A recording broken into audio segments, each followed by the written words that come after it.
A woman's murder in small-town Texas. The killer's 200-page confession found years later. What it reveals in all new 2020 starts right now. It's not every day in a town of 12,000 that you get a violent murder. The body was draped over the tub with the chest and head submerged in water. There was the sense that there was rage involved. This was a young woman who put up quite a struggle for her life. Could it have been a fantasy game that got out of hand? I knew he had killed her. I told him, I said he killed her. She started screaming, yes, he killed her. I said he killed her, he killed her. Everybody in Stephenville was damn sure they knew who did it. And who was that man? He had left terrible notes all over the house. You'd open the microwave and there'd be one in the door. You'd open the drawer in the kitchen, another note. There'd be one in her coat pocket. Lift the lid on the toilet, there's a note. There would be one in the medicine cabinet. You said no one ever got angry at Susan. You got angry at Susan. And, you know, as bad as we thought it was then, I mean, it was going to get worse. He finds something much darker and much more ominous. As soon as I got in the vehicle, I knew I made the biggest mistake of my life. Sometimes there are monsters that live in the hearts of other people. Right under your nose. Today is 6/6 of 06, the day we meet the devil himself.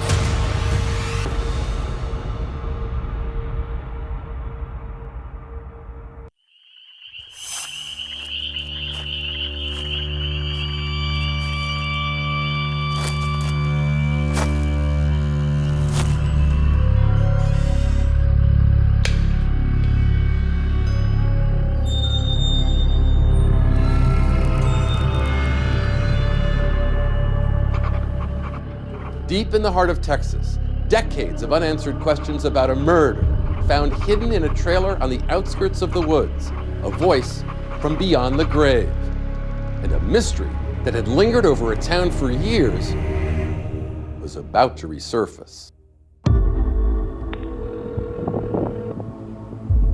A friend of mine called me and he said, hey, there's a guy out in Abilene who has some writings he's very concerned about that you might be interested in. He said it's some crazy stuff. And so he gave me all of this. Of course, I had no idea what it was. And I brought it back and started reading it.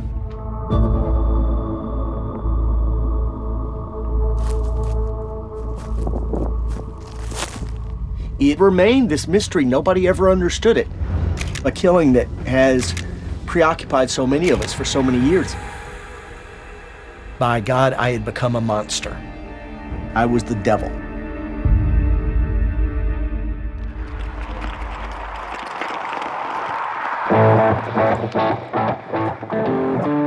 Stephenville has always called itself the cowboy capital world.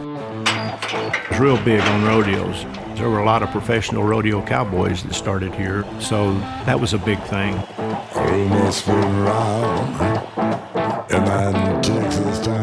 People wear their cowboy hats and wear their boots, and it's not kitsch, it's real. This is who people are. This is an authentic and enduring way of life. In rural Texas, livestock and livestock raising is a big part of the economy. And right there, on a pedestal in the town square, not a lawman or a local hero, a cow. Oh yeah, the moolah cow. It represented a really booming milk industry. It's a lot of moolah. People go to church on Sundays and they go to lunch afterwards. A lot of people were born here, they were raised here, and they never left. So you had generations of families who all knew each other.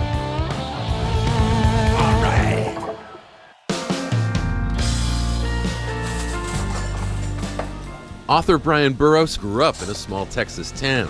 He was drawn to this story of a young woman from Stephenville named Susan Jeanette Atkins. She was sincere and sweet and humble, and she was pretty much everyone's idea of an ideal young woman. Susan was a very shy, quiet person until you got to know her. She was hilarious. She didn't mind embarrassing you if she thought of something funny that would get your goat, but you couldn't stay mad at her because she was so cute. Susan was no rebel. She was raised in a church-going family of 4. And that shyness meant that she only had a few close friends. One of them had been in band with her. Thelma and Louise, we could finish each other's sentence. We were best buddies. Yeah, she was a 1 in a million. Friday nights were for football. Sundays for church. And on Saturday night, everybody cruised. In Stephenville, it was called Cruising the Drag. All the kids would just drive from one Dairy Queen to the other. And you'd stop at the parking lots and wait for people you knew to pull in and talk to. I spent a lot of time making the drag with Susan and Cindy.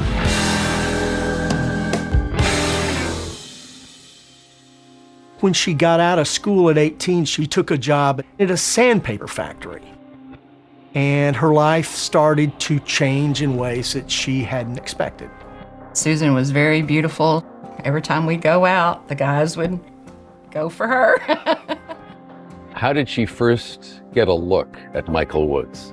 She was driving the drag one day, and she's literally crossing the railroad tracks, and she looks down, and like an album cover, she sees this long-haired guy coming out of the sun, and so she pulls over and they met. She fell for Michael, and she fell hard. Susan had a type, and it was a kind of rough-looking bad boy type. And they were older than her and very macho man type.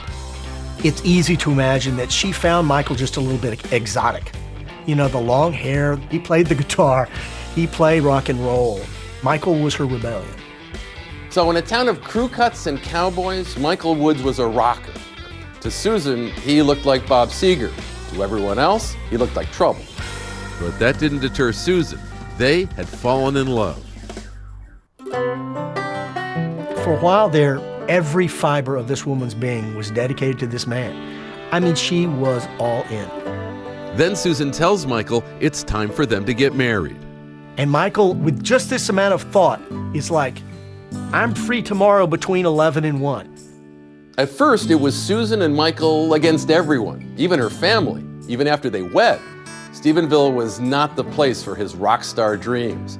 And at home, eventually the power ballads faded out. Michael couldn't find steady work, and they got to quarreling. He was a great guy until he wasn't, when they broke up. And it was bad. And it, of course, just got worse. Are they arguing with each other at this point? By that final year, yeah, they were fighting. He began to believe that he could have had a better life without her. And then, out of nowhere, he leaves, and he doesn't go with a whimper, he goes with a bang. She was devastated. And I can only imagine how that was. You get home in a cold house, all the lights are out, and you're wondering what happened. He's taken the car, he's taken her fur coat, and vanished in a rage. Susan is freaked out, so Cindy stays on her sofa. Roy offers her a gun, but she gives it back. Instead, he comes over and he nails her window shut. She was afraid of Michael after they broke up because he did have a little bit of a jealous, crazy streak. She was scared. Susan asks for a divorce from Michael, who skipped town. And later that summer, it's as if she comes out of her shell a little bit. She starts going out with a new guy, a bartender. She was really starting to become happier, a whole new chapter going to open up for her. And then there's this night in late July that everybody involved remembers. Roy and Cindy take Susan to the carnival, and nobody enjoys themselves for whatever reason. So Roy says, let's all go back to Stephenville and go to Dairy Queen. We both loved hot fudge sundaes, too much. And Susan done something she's never done before. She looked at me and she goes, you know, I think I'm going to order me another one. And she really got to enjoy it.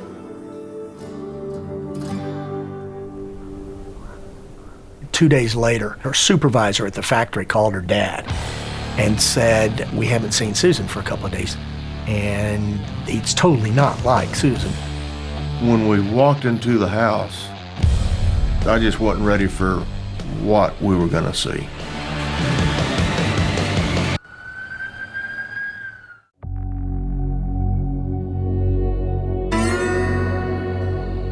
It's late July 1987, hot and quiet in the small town of Stephenville, Texas. Joe Atkins is worried about his 30-year-old daughter, Susan Woods. He'd gotten a call from her boss that she hadn't turned up for work in 2 days. No one had seen or heard from her. He goes up to the front porch and the front door is ajar. And he walks in and he finds her in the bathroom, and she's dead. And when the first cruisers start showing up in a matter of minutes later, Joe's out in the front yard waiting for him in tears. It's not every day in a town of 12,000 that you get a violent murder. This is an all hands. So it was in the late afternoon. We heard on the police radio that there was a homicide. I walked in the front door and immediately I noticed there was a TV against that wall. And then across from it, there was a little table.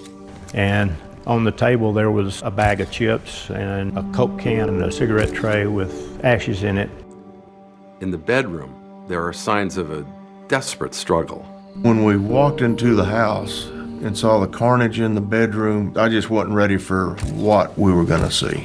It looked like where the bed had been scooted about 5 or 6 inches towards the bathroom. Looked like there may have been a struggle in trying to pull somebody in the bathroom. There was a single pillow they found, and upon studying, it hit them. It was makeup from Susan's face. You could see tears in the makeup. And it was a type of thing that everyone involved, well, still remembers. This is a close-up of that pillow. You can see those smudge marks right there. That is mascara from her eyes. So her head would have been smashed hard into the pillow during this assault. That's like a death mask. Exactly. The scene in the bathroom is even more disturbing.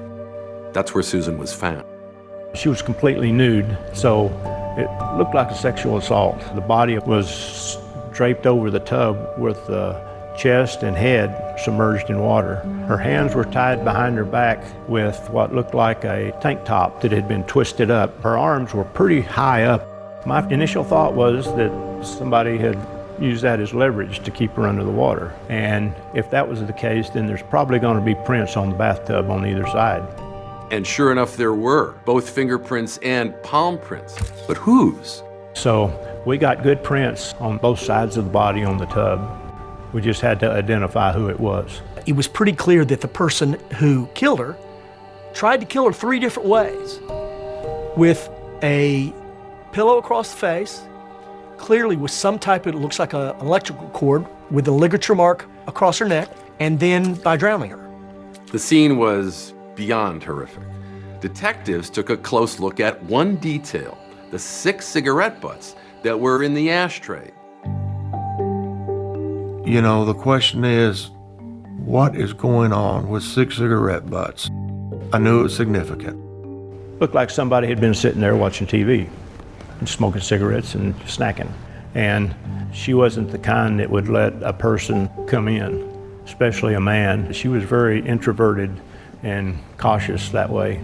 Well, Susan did not smoke, nor did she drink caffeine. And so the thought developed early on that there was a good chance that the killer had stayed there long enough to drink that Coke and smoke those cigarettes. Now, if we've identified who the cigarette butts belonged to in the Cokes in the other room, they say, yeah, I stopped by and, we watched TV for a little bit and talked and I left. She was okay then. The way I figure it, those palm prints on each side of the body are irrefutable. The handprints beside the body on the tub, you can't explain those. So I knew if we could find the palm prints, we had the killer. Well, there's a couple of theories going around.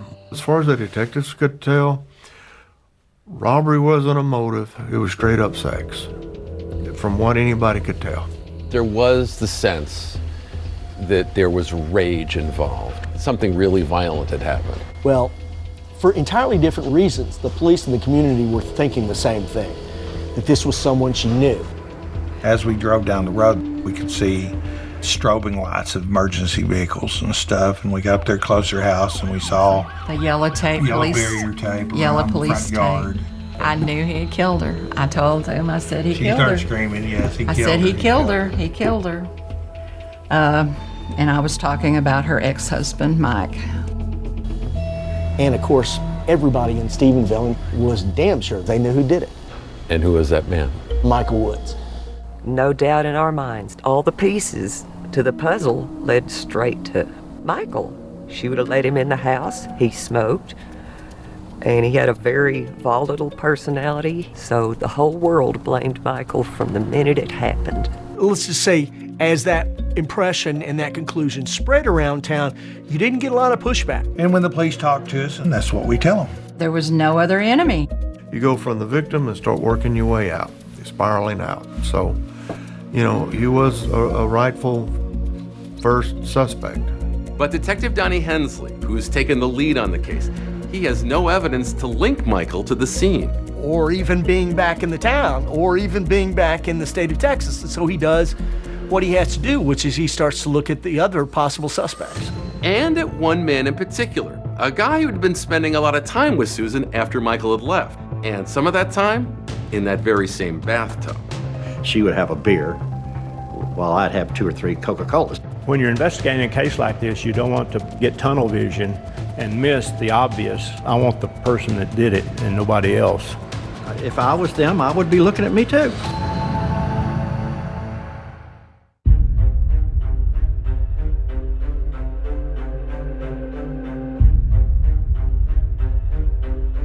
As Stephenville residents wake up to the news of the gruesome murder of Susan Woods, local police begin to canvass the neighborhood.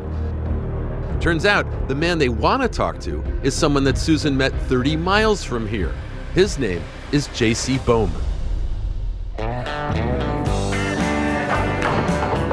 J.C. was a bartender at a club in Granbury that I had taken Susan to, and I had introduced them, and they were casually dating. He was basically just seen as a guy who had stumbled into Susan's life at a point. It was one of the last male relationships she had before she was killed. I was bartending at North Fork in Granbury. This cute little lady came in one night wearing this shirt. Einstein, sticking his tongue out. And I had the poster at the time, and she was wearing this, and I said, I like that shirt. That's how we broke the ice. And the next time she came in, she gave me that shirt. I don't think it was a real hot and heavy romance, but they had fun together. It was kind of a distraction for both of them. And J.C. Bowman was apparently passably cute, and he started coming by her house at night. Neither one of us wanted a serious relationship. We just wanted friends with privileges. She would call me when she was in the mood to have company. We'd sit there and watch the movie and snuggle, and a lot of black and white. We both liked Tarzan, the original Johnny Weissmuller Tarzan movies.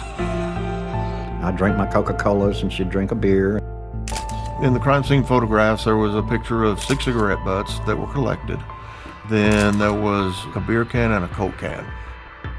And police learned that J.C. had made one of those visits to Susan's house just days before Susan was murdered. She and I had taken a bath in the bathtub together. My fingerprints were all over the place. And they were already on file for possession of marijuana. I was in the wrong place at the wrong time. I had no alibi for where I was that night. I was at home alone, watching TV by myself. Yeah, if I was them, I would be looking at me too. The lead detective, Donnie Hensley, brought in J.C. Bowman for a lie detector test and fingerprints. Do you remember precisely what you was doing on Sunday the 26th of July? No, I sure can't. I'm not going to lie to you. I realize you are a suspect. And you're going to be a suspect until I resolve the fact that you're not a suspect. Indeed, I didn't. I couldn't do something like that. I couldn't do something like that and live with myself. Well, that's between you and your God. I said, am I clear now? Did the lie detector test come out positive, or how did it do? He said, well, it was inconclusive. He said, you're still on the list, but you're not on the top of the list.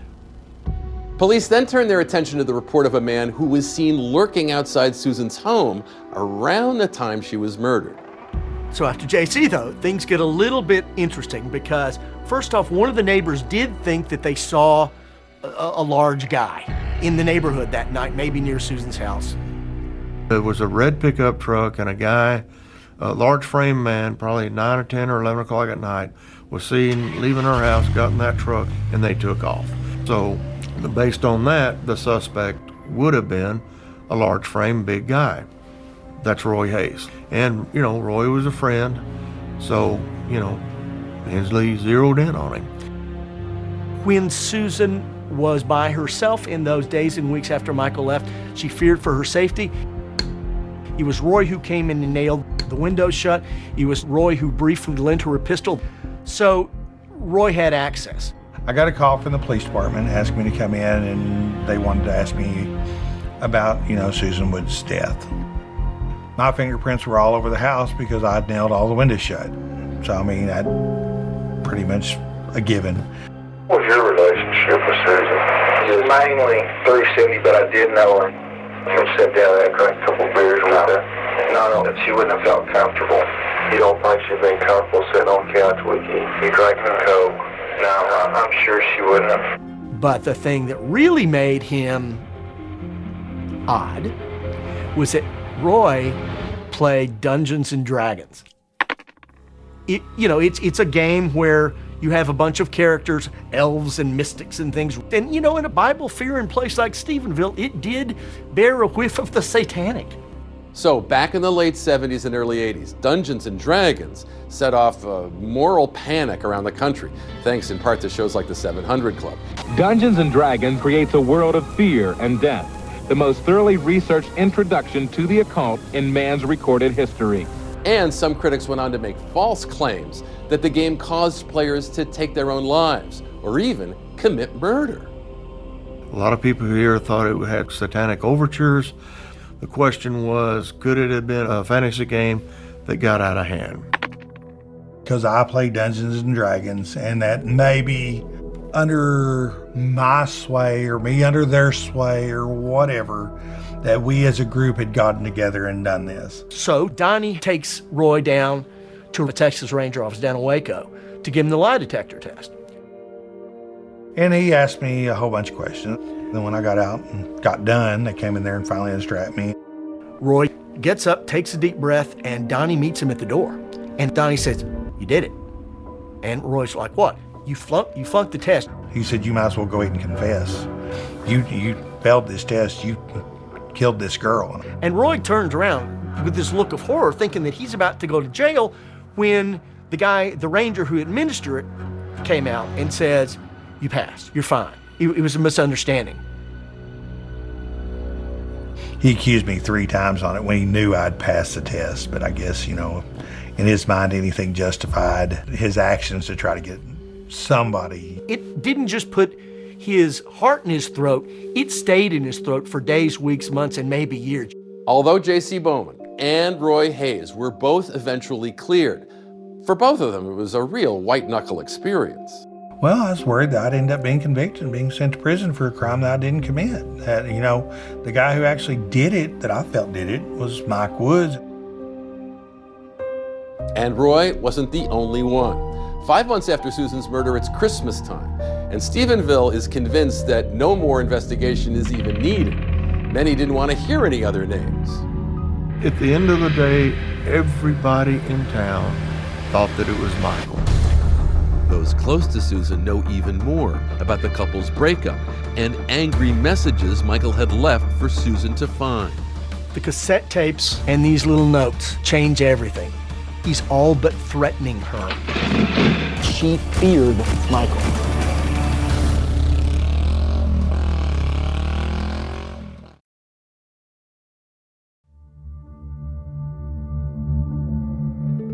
Days after the murder of Susan Woods, Stephenville turns out to mourn the unfathomable loss of one of their own.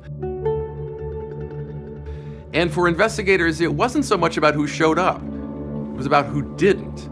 And one man's striking absence would inflame suspicions, that of Susan's ex-husband, Michael Woods. A whole lot of people showed up. She had a lot of friends in the community and everything, and Mike doesn't show up at all. Police were everywhere. So it's said that suspicions about Michael Woods dated back to the late 70s. Remember, Stephenville was 10-gallon hats and country music to its core. Michael had long hair, he had a motorcycle, and he had an anti-authority chip on his shoulder, kind of like a rebel out of the 60s movie Easy Rider. Michael came to Stephenville in 78 or 79 when a family friend in El Paso was moving here and asked him could he move her things in a truck. And he stayed. More than 40 years after he first came to town, Michael Woods returned to Stephenville for 2020. It was a drastic switch. Anytime I ran into somebody new, they were like, well, you're kind of odd. I think people very much looked at me like an outsider because I didn't sound the same, I didn't look the same, I certainly didn't act the same. What made him stand out in this town? What didn't? Everything about Michael Woods not only stood out in Stephenville, he was the anti-Stephenville. But more than anything, Michael had an attitude.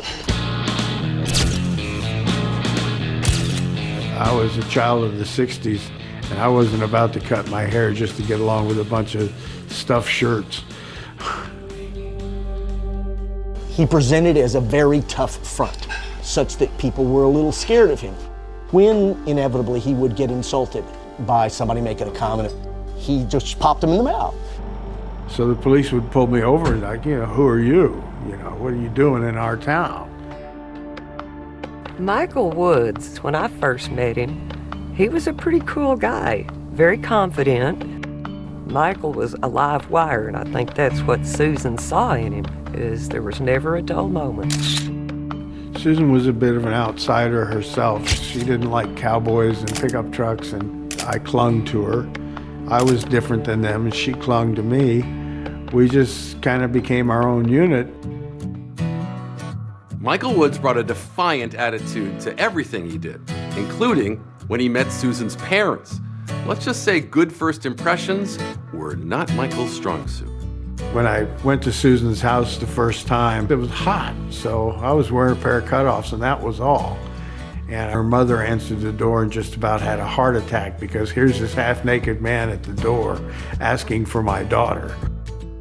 I was raised in a small southern town, and when you went over to meet the girl's parents, let's just say you wore something nice. He's feral on the doorstep. I would say he had a feral quality.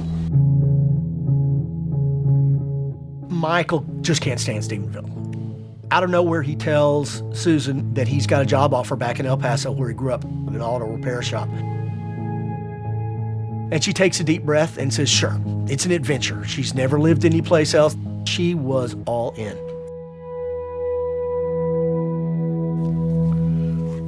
These pictures were made the day that she left Stephenville. Her green Laguna is right there, and she was pulling a little U-Haul small trailer with her stuff in it. Her mom told us to do something silly, so we did that with the legs.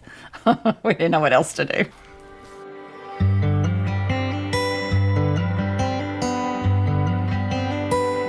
They'd get themselves to El Paso and they'd wed there. But for Michael and Susan Woods, there would be no honeymoon of any kind. When they moved to El Paso, they didn't last but a few months. They were starving to death. And it wasn't working anywhere towards the dream that Susan had. She was pretty miserable. She was having to eat bacon bit sandwiches. Bacos in a jar. Sprinkled on bread. My family grew up really poor. Susan didn't grow up poor. She just couldn't stand living like that. And before long, she drew the line and said, this isn't working. I have to go back. We're going back. They come back to Stephenville. Yeah. She got her job back at the sandpaper factory and even working overtime, and he's at home watching TV. Sunbathing outside, playing his guitar. People would see you, as you remember, sort of outside, sunning, and they thought, he doesn't want to work. What was the story? Well, I wanted to work, but I couldn't find places that would hire me or keep me. And I had a bit of an attitude. What does that feel like, to come back to a place where you can just sense the hostility and the rejection? I felt trapped, no way out.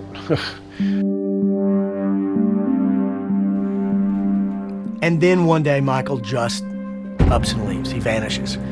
Susan was at work, but she comes back and the car is gone, the yellow Mustang. He's gone back to Indianapolis.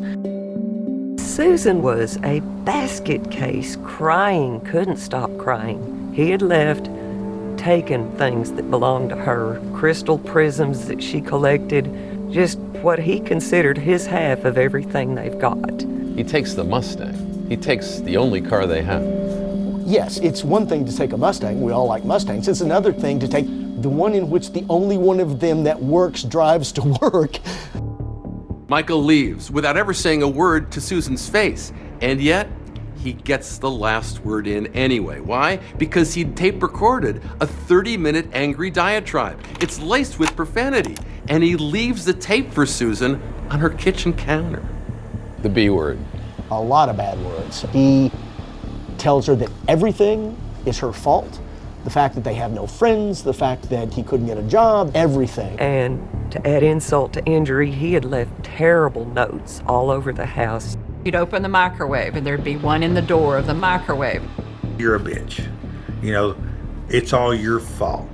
You'd open the drawer in the kitchen, there'd be another note. You'd lift the lid on the toilet, there's a note. She found them for weeks. There'd be one in her coat pocket. There would be one in the medicine cabinet in the bathroom. Just, you know, all these little surprise booby traps or minefields to destroy your self-esteem. The cassette tapes and these little notes change everything. They take a nasty breakup in which one spouse took some stuff to, oh my God, he's all but threatening her. She feared Michael.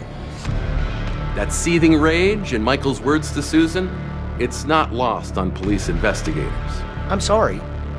Any detective in the world identifies Michael Wood as the prime suspect. A lot of things didn't help him. He didn't fit in. Nobody liked him. He left in a huff. He has become a #1 suspect. He was a suspect, a good suspect, and he wouldn't cooperate. So we had to keep going after him. Now, detectives would track him down to Indiana, and they were about to pay him a visit.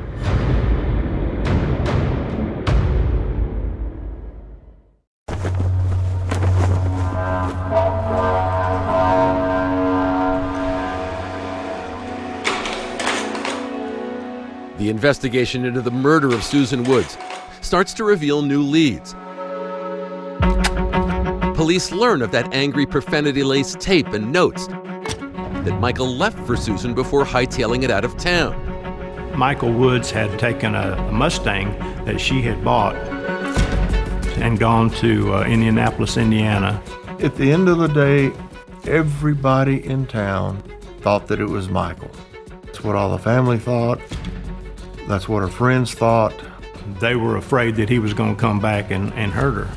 Any detective in the world identifies Michael Wood as the prime suspect. He's the focus right now.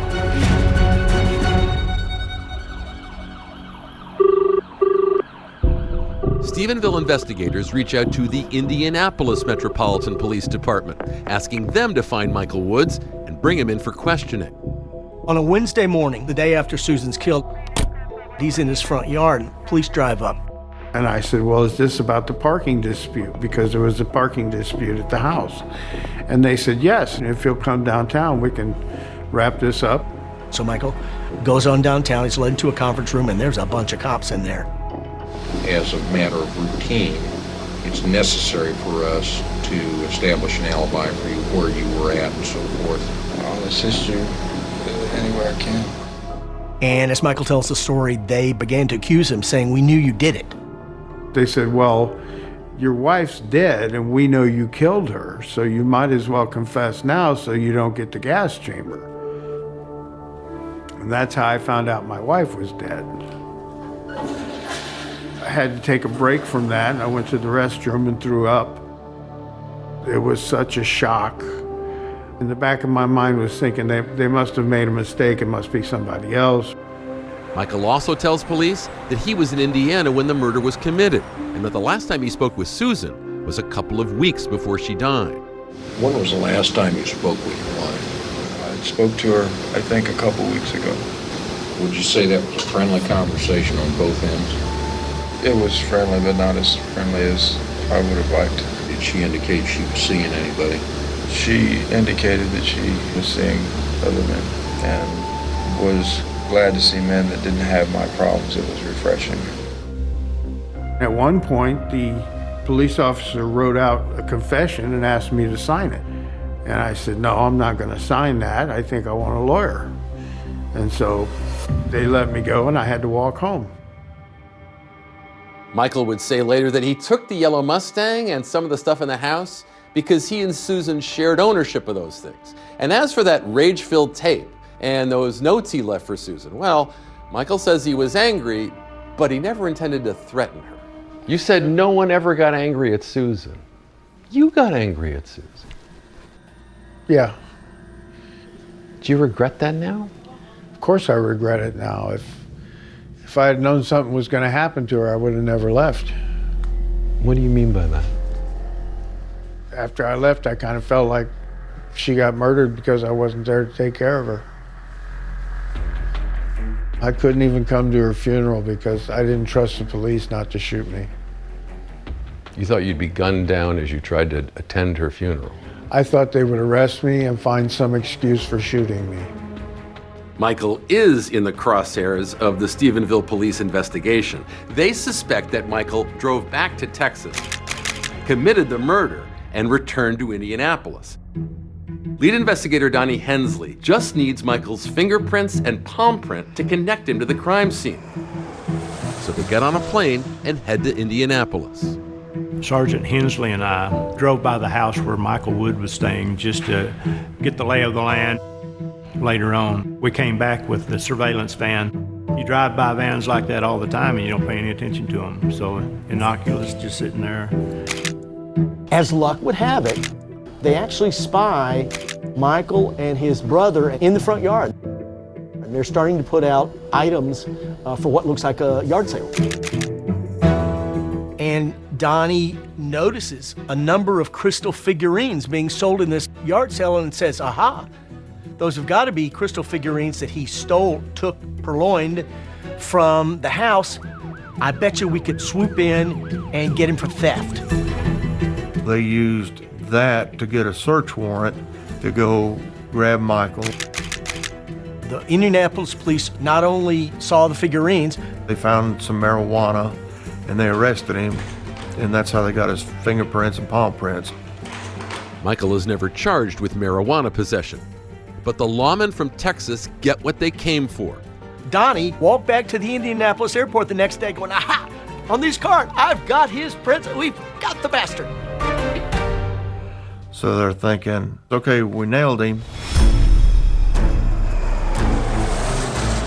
Donnie was so confident that they had now broken the case. They're on the airplane back to Texas. He's already filing out the extradition papers for Michael to come back to Stephenville. But what happened then? And they sit down and they compare those fingerprints to the fingerprints at the crime scene. And Donnie told me he has never been more surprised in his entire adult life. And they find something much darker and much more ominous. No one could have imagined is that here, at this secluded rest stop just off the highway, a hideous crime had taken place that would cast new light onto the murder of Susan Wood. I couldn't scream because it would make the beating worse. This is the same person who killed Susan Woods. He told me, he goes, I've killed before and I'm not afraid to kill again.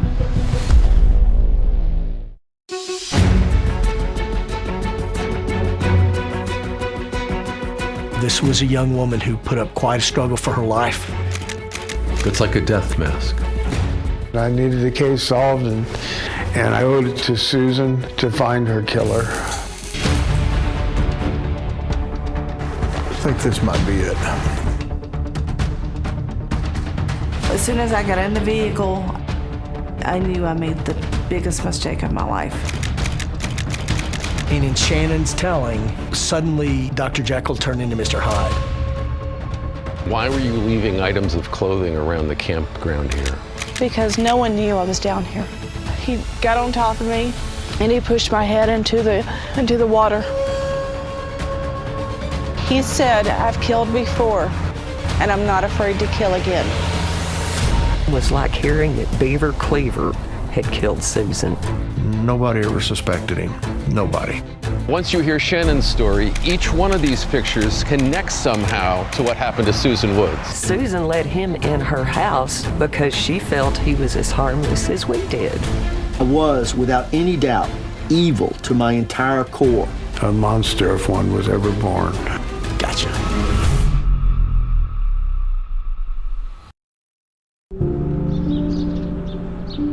It's July 1987, and in the small town of Stephenville, Texas, 30-year-old Susan Woods is found brutally murdered in her bathtub. She didn't deserve what she got. That was pure torture and hell on earth.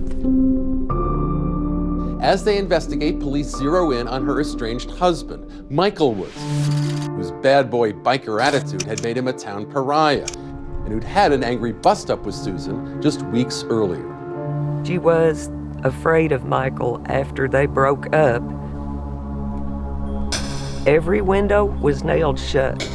Every door was deadbolted. She was scared. But when detectives in Stephenville obtain Michael Woods' fingerprints and compare them to those at the crime scene, they get a Texas-sized surprise. The prints didn't match Michael Woods. His prints and palm prints did not match the ones that are lifted from the tub beside the body. No match, no murder charge. Yet, Michael Woods knows he's not off the hook. They were still after me. They didn't care if the prints matched. That was a minor detail to be dealt with in court. Susan's parents learned that their murdered daughter had an $11,000 life insurance policy. And guess who's the beneficiary? Michael. When they became aware of this life insurance situation, they were just apoplectic. So they brought suit against him to eliminate the payment, but also to have him declared legally responsible for Susan's death. Susan's parents said that I had killed her and that it was a wrongful death. I had no way to fight it. I couldn't afford lawyers, and they sued me for $700,000 plus interest. The court decided in favor of Susan's parents. But up in Indiana, Michael doesn't have $700,000 or anything like it. So long as he didn't go back to Texas, which he was never going to do, they could not, seize any of his meager assets. But that cloud of suspicion over Michael's head never goes away. And it's not just Susan's parents. Even complete strangers seem to believe that Michael had killed her. Everybody in town thought that it was Michael. At an actual performance, while we were on break, I had a guy came up and say, "Hey man, didn't you kill your wife?" It's like, no, I didn't kill my wife. Why are you asking me this? I tried to put it out of my mind as much as possible, but it weighed heavy on my mind. Can anybody who hasn't gone through what you went through understand what you felt like in those days? When I should have been grieving for my wife, I was trying to fight for my freedom. You know, I had to constantly watch over my shoulder. My life just fell apart. I guess the music was the only thing I had left. Meanwhile, the criminal investigation into Susan's murder is at a standstill. And the years went by, 88, 89, 90, all the way through the year 2000. And everyone knew it would never be solved. We'd learned to live with that. After a gig in 2005, Michael pours out his heart to a friend about Susan, about her murder, and about his life in the shadow of suspicion. It was around the time of year that Susan had died, and I just kind of broke down after we played. That single conversation changes everything.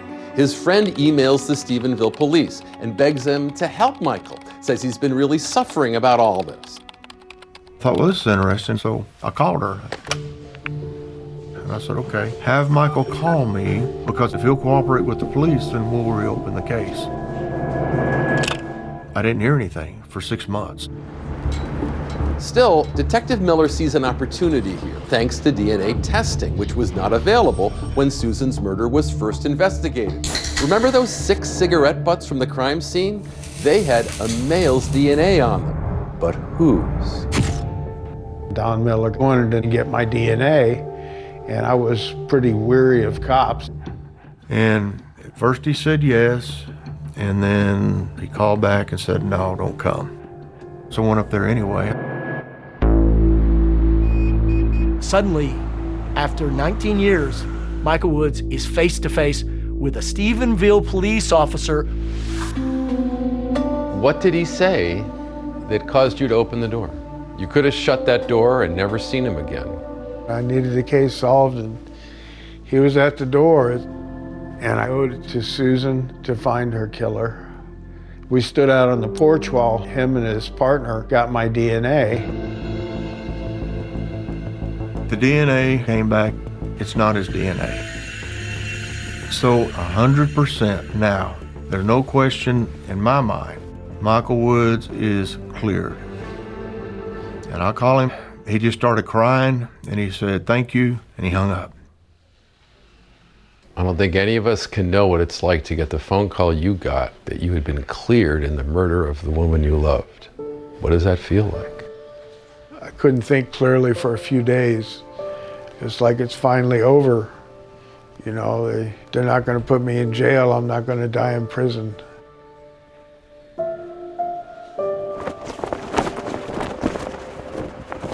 All of this kind of put Don Miller in a tough position.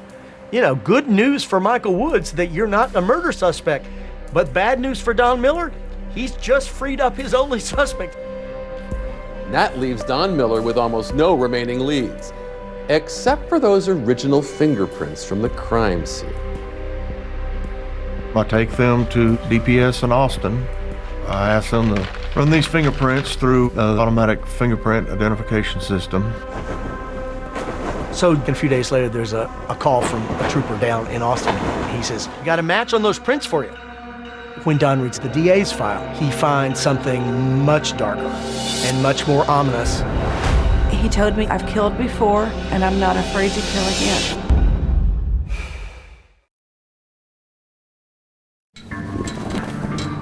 It's 2006 now, and Stephenville detective Don Miller is back to square one after finally clearing Michael Woods in the murder of his wife, Susan.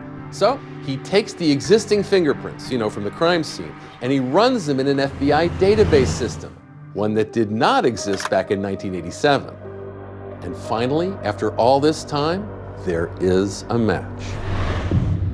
The fingerprints belong to a man named Joseph Scott Hatley. He was arrested for armed robbery in 1988 in Las Vegas, Nevada. So he calls the district attorney and says, do we know a Joseph Scott Hatley? And he says, we sure do. Want to come read the file? And so I opened the file and I started reading this report about a 16-year-old girl who had been sexually assaulted. She is Shannon Myers. And in 1988, 1 year after Susan Wood's murder, Shannon told police that she'd been sexually assaulted by Scott Hatley. So what's Hatley's story? He comes from a well-known family in town. He'd gone to Stephenville High, and his sister Regina lived next door to Shannon. In 1987, I met Scott Hatley when I was over there visiting Regina. And he began to ask her questions and express an interest. One night I was over at Regina's, and Scott and I had already been heavy flirting, and he reached over and kissed me. We started, having sex. I was a teenager and I just wanted to have fun. I'd go out partying with my friends, come home, and meet up with Scott. But Shannon says 20-year-old Scott grew increasingly testy and aggressive. He became very controlling. He wanted to know exactly who I was with, where we were going, how long we were going to stay there. Anytime he and I would have intercourse, it was always by water. It was always in the bathroom. One night, Shannon recalls, Scott demanded sex. She said no. And in Shannon's telling, no, stop. Suddenly, Dr. Jekyll turned into Mr. Hyde. And he pulled out a knife, and he held the knife to my throat. and he raped me. After the assault, Shannon and her mother go to the police, but Hatley is never charged, and Shannon ends the relationship. 10 months later, Hatley asks her to meet to explain himself. And I wanted to know, why did he betray the trust that I instilled in him? As soon as I got in the vehicle, I knew I made the biggest mistake of my life. And ultimately, he pulls up in this little roadside park in the middle of nowhere, about 3 miles south of town. It was like a little bitty picnic area park, and it was pitch black. And she knew she was in trouble.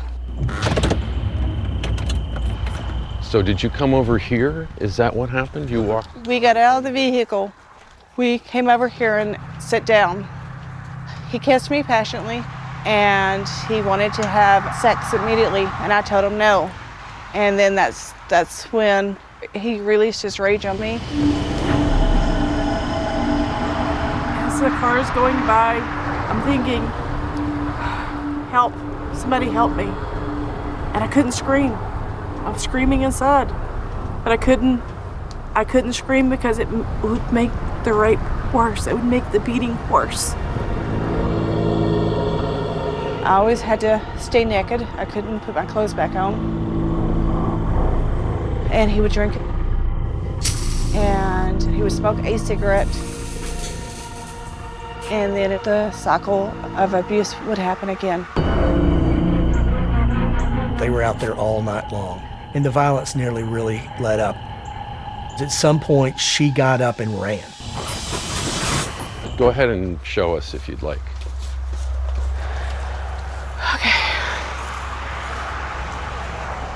I ran this way, and I got right along where the creek was at. And that's when he caught me. He got on top of me, and he pushed my head into the water. He said, "I've killed before, and I'm not afraid to kill again." When Scott said, "I've killed before," I really thought that I was going to be his next victim. I started leaving pieces of me behind, clues. I left my bra behind, my hair clip. Why were you leaving items of clothing around the campground here? Because no one knew I was down here.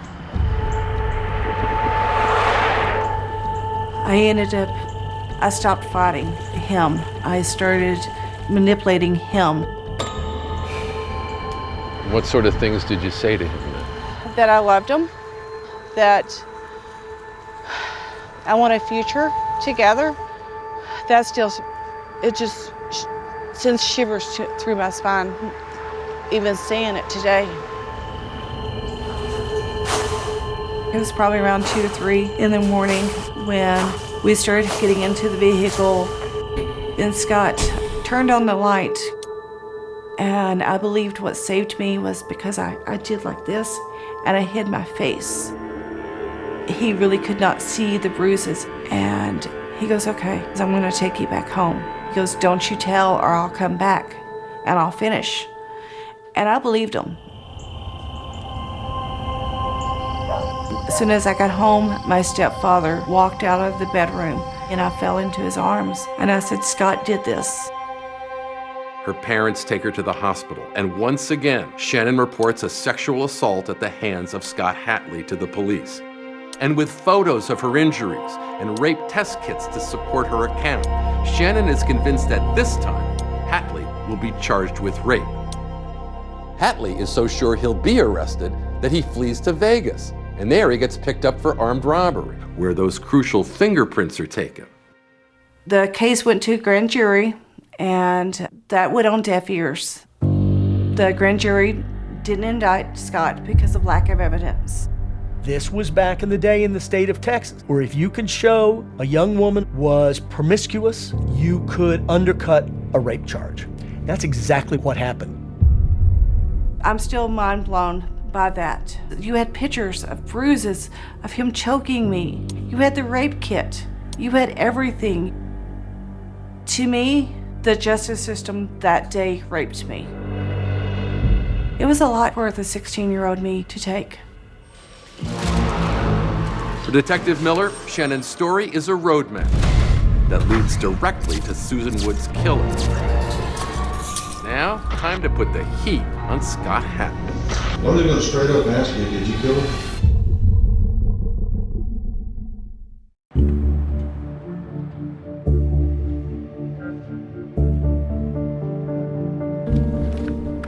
So Don is going down into the reports, and there in Shannon's report, she talks about being raped violently.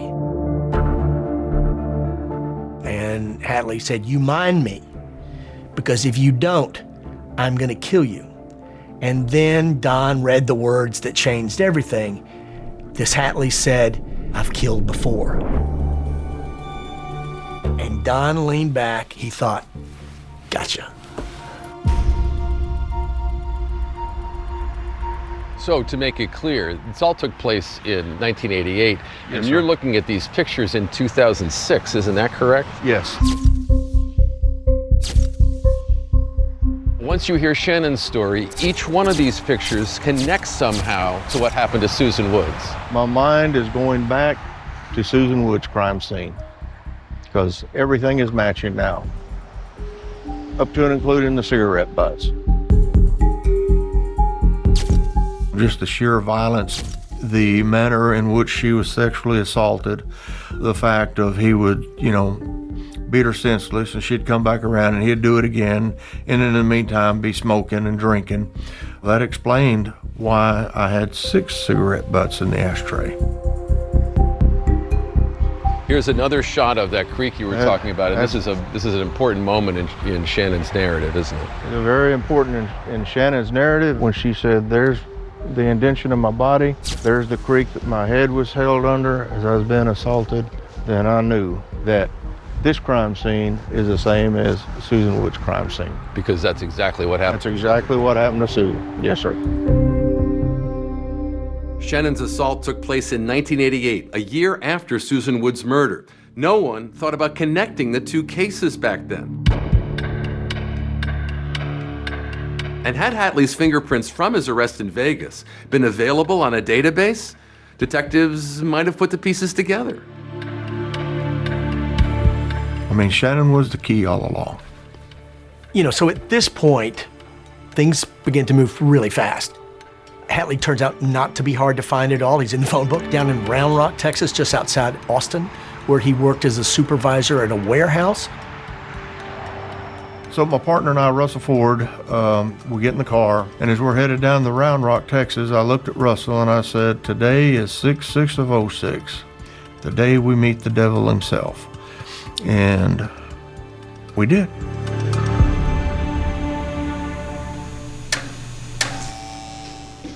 So the Round Rock police had brought him in for questioning. And Don is absolutely convinced that he's the guy. Did the police ever interview you back then? No, they didn't back then. Okay. In my mind, it's not alleged. It's not a matter of, I wonder if Hatley really did this murder. He did it. Can you think of any reason why someone would say that you were responsible for this? Well, somebody's saying I'm responsible. Well, I just want to know if you can think of any reason why somebody would say that you killed Susan. No, certainly wouldn't. There would be no reason I would. He's calm, cool, and collected. An innocent person would be pinging off the walls. He knows why we're there, Stephenville PD, and I know that he knows. How do you feel about being interviewed about this? Well, it's just 25 years too late, probably, but personally, I had nothing to do with it. What I'm hoping for is him to say, "I was never in the house." But unfortunately, that's not what we got. Did you ever go into the house? Yeah. A bunch, or? I don't know, a bunch. It was a place we'd party sometimes. Did you ever have sex with Susan at any time? No. So there wouldn't be any reason why your DNA would be anywhere around her body? I wouldn't think so. So I've got palm prints on either side of a dead body that I know is going to be Hatley's. In my mind, it was a formality. Would you mind if we took a sample of your DNA today? I don't know. I should talk to an attorney. Then, Detective Miller cuts to the chase. Well, I'm just going to straight up ask you, did you kill her? I didn't kill her. But then Hatley starts to change his story. He backtracks a little bit and reveals that he knew Susan a little more than he first let on, all while keeping his cool. Okay, did you have sex with her? You know, like I say, a lot of the times just a mirror. And we all hung out. Do you think you might have had sex with her? It's possible. I had sex with a lot of people. Yeah. I would say we might have fooled around, but it wasn't nothing heavy. It was usually too high or drunk to be anything real heavy. So at the same time Hatley is being interrogated, there's this startling new development. Round Rock police are simultaneously interviewing Hatley's wife, and she's alleging a harrowing story of domestic abuse. She describes an event that happened on Christmas Eve of '05, where she was physically assaulted. Hatley's spouse, who is disabled and uses a wheelchair, says he pulled her hands behind her back and sexually assaulted her. It's a vicious attack, and she even notes it on her calendar for that night. It reads, "Scott beat the hell out of me. Nosebleed, black eye, could barely breathe." And she claims he did this on a number of occasions. All right, sir. We'll have go ahead and come with us. Back at the Round Rock police station, Hatley consents to giving a DNA sample, and he's sent home. So will those DNA test results finally confirm the identity of Susan's killer?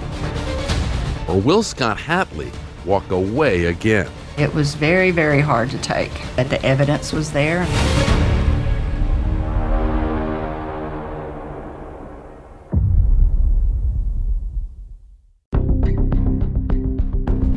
"18 years after the town of Stephenville, Texas was rocked with the news of the brutal death of Susan Woods. Her murder has remained unsolved. Susan's family, they'd started to lose hope that they would ever get justice.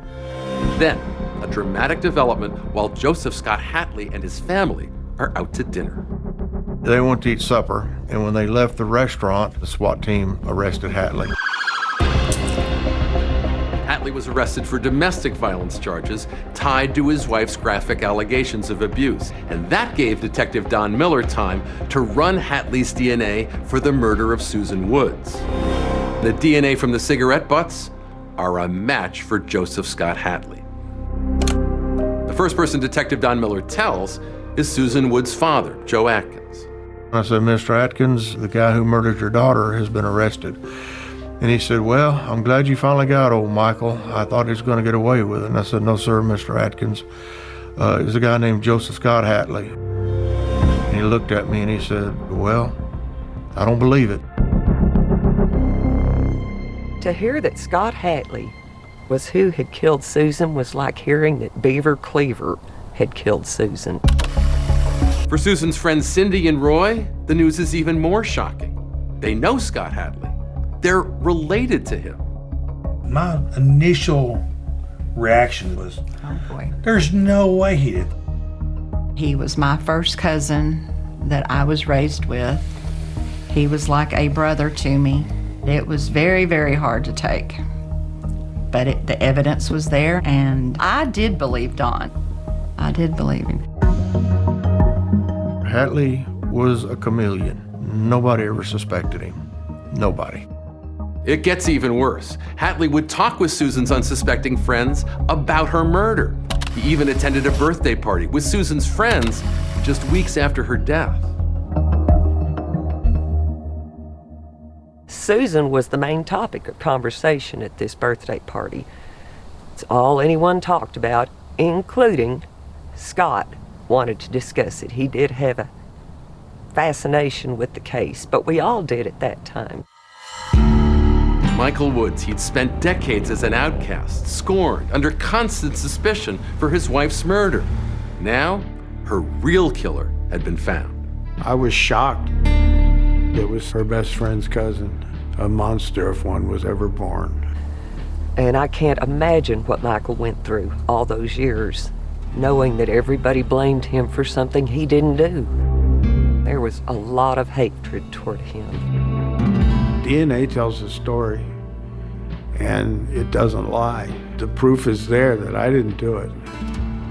And I would have never hurt Susan for anything. When they arrested Hatley, I felt like, he's going to go to jail for what he's done now, and that Susan's going to be able to rest a little easier in her grave. Everybody saw that they got Scott Hatley. Cool, great, go justice. But there was no concurrent announcement that Michael Woods is free and that we wronged him. There is no concurrent announcement that, by the way, that crazy 16-year-old girl, that, by the way, she was right too. Sorry, I get a little angry about it. In retrospect, just like Michael, she was a total victim. Everyone rallied around Scott while this poor girl suffered. There was a lot of injustice in this case. After Scott Hatley was charged with the murder of Susan Woods, Shannon says she was looking forward to facing her attacker in court. But Susan's parents, they don't want a public trial. So instead, Joseph Scott Hatley pled guilty to murder. I was hoping to go to trial and to stand before him and say, look at me now, and to show him that I don't fear you anymore. Scott Hatley never actually goes on trial. I think there are a lot of people that followed this story that would like to have seen justice disclosed. Hatley is sentenced to 30 years in prison. And the deal was only for the murder. He was never prosecuted for the domestic charges in Round Rock or the rapes of Shannon Myers. The reason he let Shannon live is he knew no one would believe her. He knew the town. If Susan talked, she was a Stephenville girl. People would listen.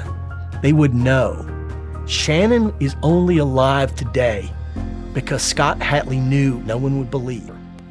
And the awful truth is, he was right.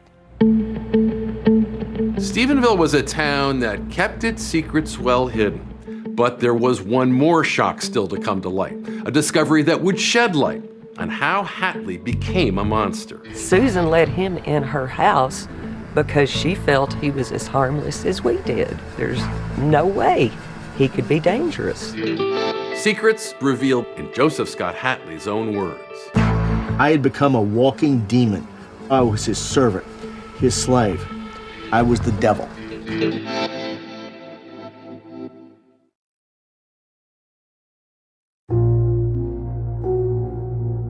For all of Joseph Scott Hatley's evil deeds, he only spent 11 years in prison. When I found out he was being released for killing my best friend, and I'm thinking, gosh, drug dealers get more prison time than that.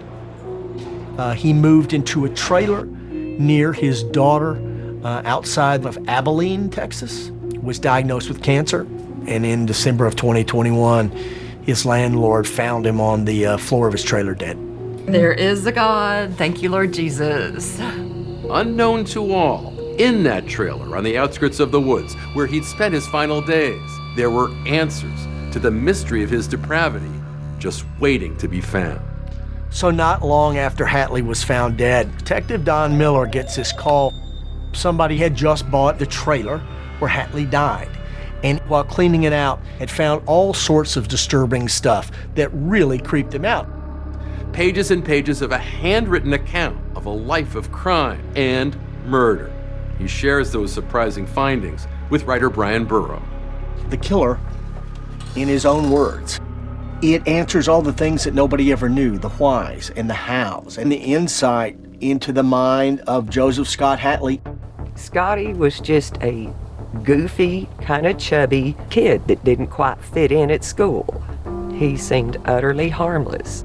There's another story of Scott Hatley, though. It's a story of a kid who was able to keep those violent fantasies at bay with the help of booze and pornography until he couldn't anymore. His violent fantasies kicked in as early as age 8, he writes. He thinks about how cool it would be to shoot up his school, but how he'd have to kill his parents first. You know what I was struck by in this was his description of what he said his mother did to him. His mom would hit him upside the head, and it would make his ears ring. And every time that he got mad, his ears would ring. He writes, I grabbed my mom, wrapped my hands around her throat, and whispered to her I would kill her. I saw it in her eyes. Fear. I had found a new drug. Fear.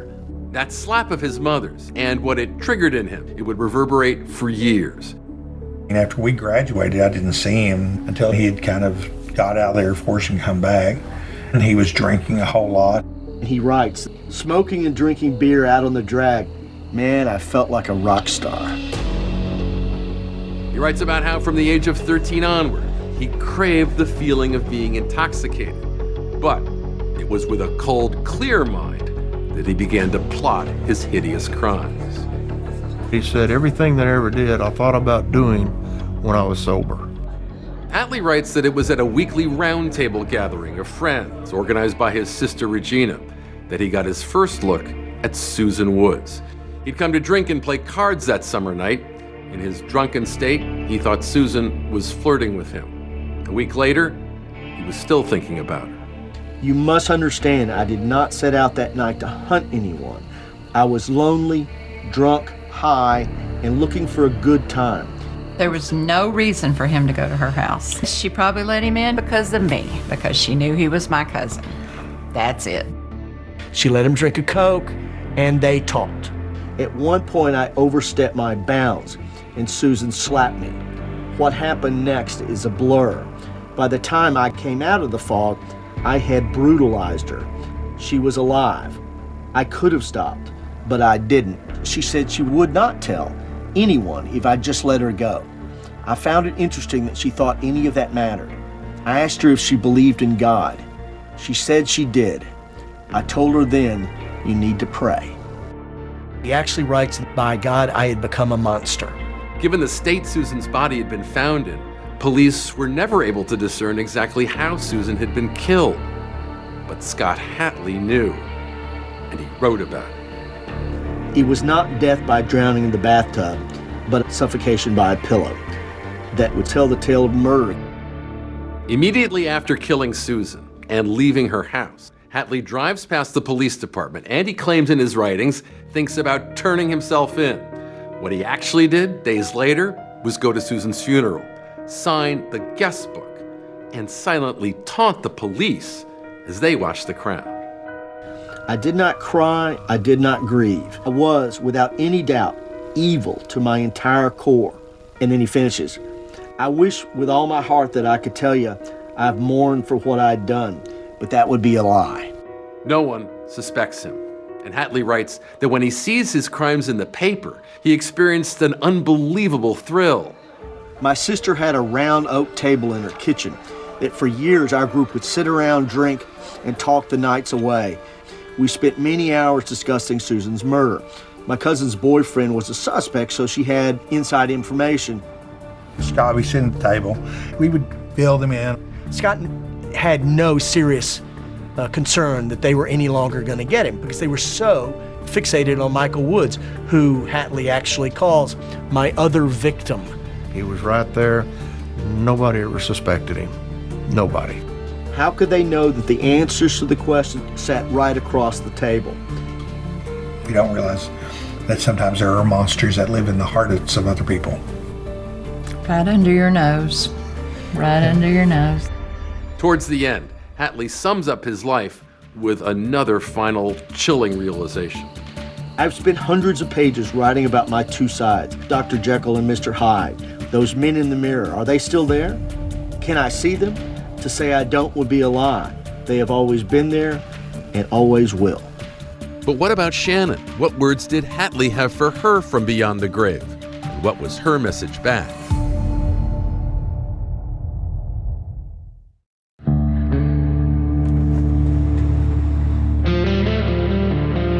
When Joseph Scott Hatley's handwritten autobiography was revealed after his death, the murder of Susan Woods was not the only thing he wrote about. He also wrote about Shannon. Shannon had no idea who I was, what I was. I told her I would give her something to file charges on. Once I was done humiliating her, I drove her back to her neighborhood. I had become a walking demon. I know Scott knew that he was guilty. I know Scott knew that what he did to me was terribly wrong. That night in the park has haunted Shannon for 35 years. When I first met her, her eyes were sunken. Anytime a pickup pulled up next to her with loud pipes, she'd have a panic attack. Anytime she took a shower, she'd have a panic attack. Anytime any water got around her, she had a panic attack. The fear ended one day while I was at work. I get this phone call from Donnie. When Don Miller told Shannon that Scott Hatley had died, the news changed everything for her. I felt happiness. That I could, that I could live again. I had to learn how to live again without fear. We were more up in this way. Shannon felt compelled to face her demons and to revisit that park decades later. Could you ever have imagined that you would survive this and stand here today as someone who had endured and prevailed what was done to you? Never. I never thought that I could be strong enough to stand here today and tell my story. You're a hero, Shannon. I don't see myself as a hero. I also don't see myself as a victim. I do feel a connection with Susan because she lost her life, and I'm here.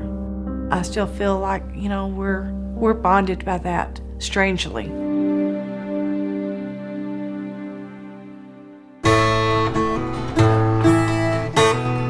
Michael Woods, he's still writing and performing his music today, but he remains haunted by his memories of Susan. I love Susan. I love her to this day. I think about times with her driving around, laughing, having a good time. She had quite the sense of humor. I just miss her.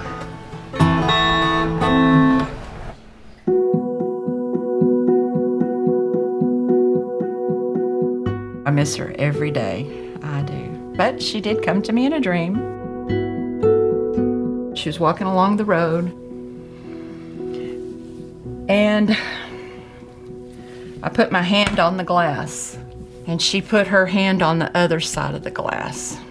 And she looked at me, and she had the most angelic smile on her face. I never will forget it. But I'm gonna see her one day. I will see her, hopefully. Even with Susan Woods' case closed, Detective Don Miller thinks that Joseph Hatley likely had other victims based on his writings. In fact, Miller now plans to look at other unsolved cases with similarities to Susan Woods. In the meantime, that is our program for tonight. Thanks for watching. I'm David Muir. And I'm Deborah Roberts. From all of us here at 2020 and ABC News, good night.